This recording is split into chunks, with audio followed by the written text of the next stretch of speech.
Christina Marie here, and today I have a book review for you. Now, I have mentioned that I want to do more book reviews on this channel, not necessarily every week or anything like that, but definitely a lot more. And especially with the summer months finally being here, I have a little more time to read. Little, like minuscule, like can you see it? That much. I have a little more time to read. And so, I signed up to be part of this booktube tour of Deception Island by Brynn Kelly. Now, Brynn Kelly, she is an award-winning journalist, and this is her debut fiction novel. She has written nonfiction novels before, but this is her first take or first dive into fiction.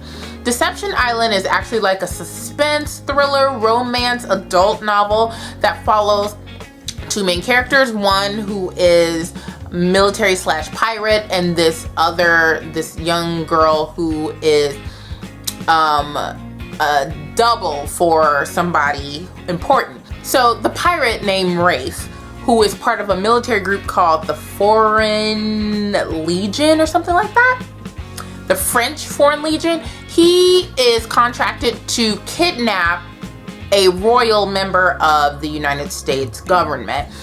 And so he kidnaps her, or who he thinks is her. Turns out that it's not. It's this other chick named Holly. Holly is a con artist that was actually hired by the senator to be the double for his daughter to protect her, so on and so forth. So a big mix-up happens and Rafe ends up kidnapping Holly.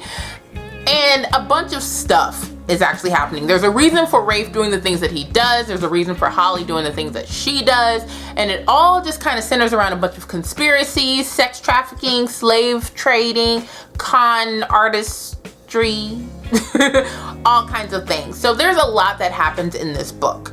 And I don't want to spoil too much of it, simply because if this is your cup of tea, then I want you to go in reading it and loving it without me having tainted your view. The cool part about this is that the author, Brynn Kelly, she actually was inspired by her own real life of finding all kinds of reports and stuff on her studies while she was in New Zealand about like human trafficking and slave trade and things like that. So all of that was inspired and inserted in this book in some kind of way. Now that we know that that is what the book is about, let me get to my thoughts. I thought this book was really interesting. Now, it took half of the book for me to honestly get into it and really, really enjoy it and love it. So that, will dock off some points when it comes to my rating. But the part that I did enjoy, which is halfway on, I really did like. Now, there's something to say about the writing. I don't know. Sometimes I didn't feel like it grabbed me in a sense of urgency, almost like you must really, be invested in this story. I really need you to be invested in this story. There were times throughout the book that I just wasn't, but there were also times throughout the book that I was holding on for dear life. Like, I really cared about Rafe. I really, really did. Even though I feel like the relationship between Rafe and Holly was almost insta-lovey, given the situation that they were in, I understood it. Even in the book they mentioned, I know this is happening quickly, but given that all the things that were happening to them throughout this book, I kind of understand it. Doesn't mean I liked it, but the insta-love in this particular sense, I can sort of forgive given the circumstances. Now, this book has a lot of graphic stuff in it. There's blood and there's guts and there's violence and all that kind of stuff. There's sex, of course, duh. It is an adult novel, and it was all done really well. It took more than half of the book for me to really get into it, so I can't say that the front half of the book was all that great. I just didn't care. I will say that the characters did have some great kind of dialogue between one another. There was a lot of, little zingers in there, which was really fun. I really connected to Rafe and got emotionally involved with him almost instantly, because I just knew there was more to the man than what was presented in the first few pages. I'm like, we're gonna peel the onion on this dude. I know there's more to him, than what, is presented.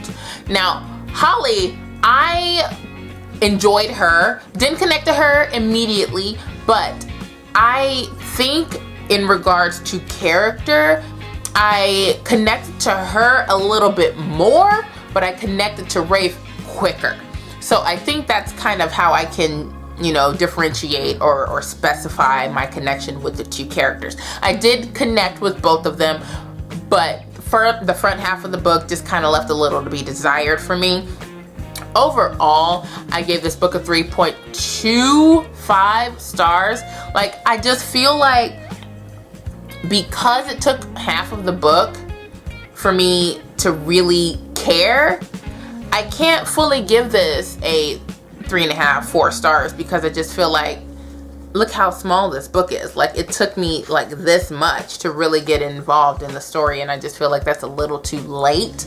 I am not somebody who will DNF a book, but I will say, if I would have DNF'd this book, I do feel I would have missed out on some great story building on the second half. I really enjoyed what I got with the second half, especially, you know, when it comes to Rafe and him discovering, you know, about his history, his past, a little bit more about his family. Like, there were a few surprises in here that I am quite frankly glad that I held on to reading this book just so I could experience those surprises. With that being said, I do think this is a book worth reading. I just have a particular, I was gonna say a particular set of skills.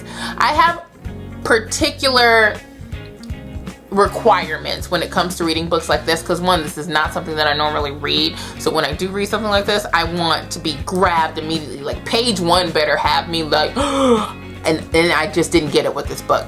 That's not to say that it's not a good book. It just was kind of a little too late for me when it came to really getting my attention. But like I said, 3.25 stars. So, you know, it's not that bad. Not that bad at all. So that's my review on Brynn Kelly's Deception Island. I do think that if given the opportunity, I would like to read more from her. But as of right now, I do think that this story, even though, like I said, that second half was great, it left a little to be desired. So I think I will like to put some distance between, you know, me and this book for now. Who knows how I might feel, you know, if I reread it at some point. But I do think that if you are interested in pirates and, you know, really, you know, just almost extremely realistic happenings, sex trafficking, interested in sex trafficking, but stories about sex trafficking and slavery and human trafficking, that's what I meant to say, suspense, thrillers, things like that. If those things, you know, really compel you and really get you into a story, then I would suggest this. I really would. I don't think it's a bad read at all. So check it out if it's something that you feel that you would gravitate towards.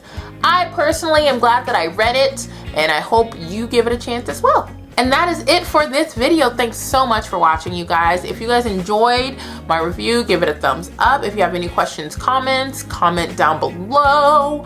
And make sure you subscribe to my channel for more videos from this girl. My back hurts so bad right now. Like, I can't even describe to you how badly my back hurts. So I am going to go.